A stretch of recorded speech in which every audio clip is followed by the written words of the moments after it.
දකුණු मुहुद अटलांटिक्स। दक्षिणी गोलार्ध में एक गंभीर चक्रवात और बर्फीला तूफान बनने की उम्मीद है। ये गंभीर बर्फीला तूफान एक चक्रवात में बदल जाएगा जो ऑस्ट्रेलिया में अचानक ठंड लाएगा। ऑस्ट्रेलिया को अगले कुछ हफ्तों में गंभीर ठंड के मौसम के लिए तैयार रहना होगा।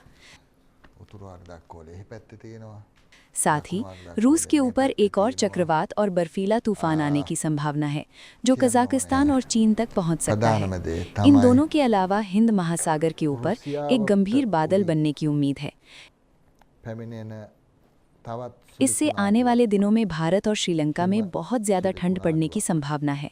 10 तारीख तक रुक रुक कर बारिश हो सकती है। कुछ दिनों तक थोड़ी बारिश हो सकती है, लेकिन श्रीलंका में इतनी भारी बारिश नहीं होगी।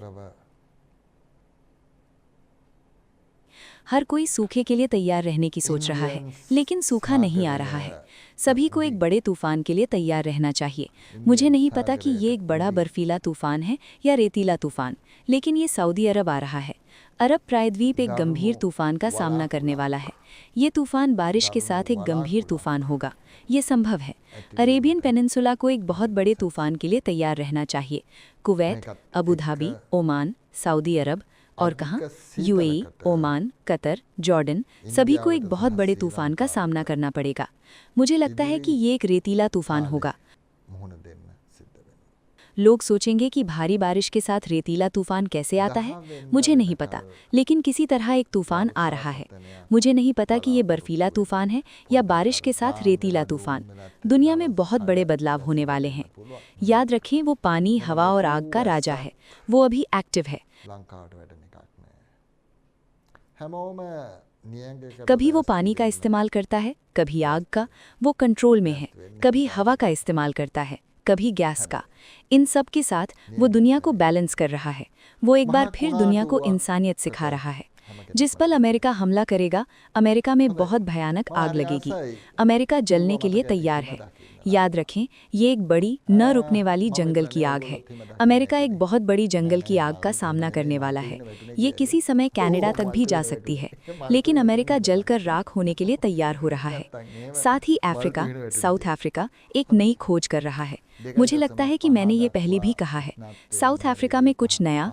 मुझे लगता है कि ये कोई साइंटिफिक खोज नहीं, बल्कि ज़मीन पर मिलने वाली कोई चीज़ होगी।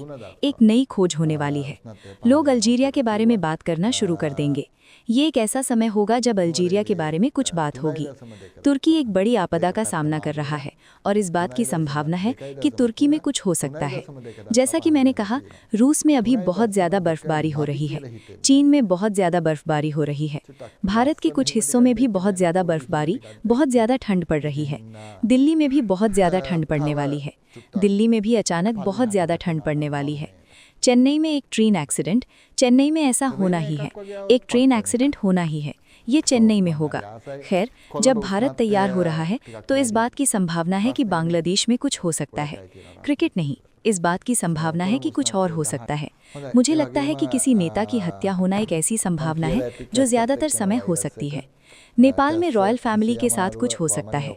नेपाल में रॉयल फैमिली के साथ कुछ हो सकता है। साथ ही इस बात की भी संभावना है कि चीन के एक बड़े मार्केट में फिर से आग लग जाए। चीन के एक बड़े मार्केट में आग लगने वाली है।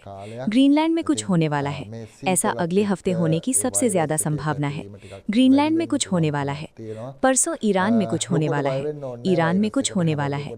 तो इस बात की संभावना है कि ये एक बड़े धमाके में बदल जाए। क्या अमेरिका हमला करेगा?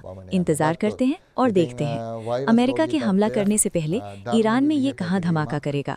इंतजार करते हैं और देखते हैं कि ये किस मस्जिद को उड़ाएगा। खैर, एक सुइसाइड अटैक एक पवित्र जगह पर किया जाने वाला है। ये कौन सा देश होगा? धर्म तय करेगा।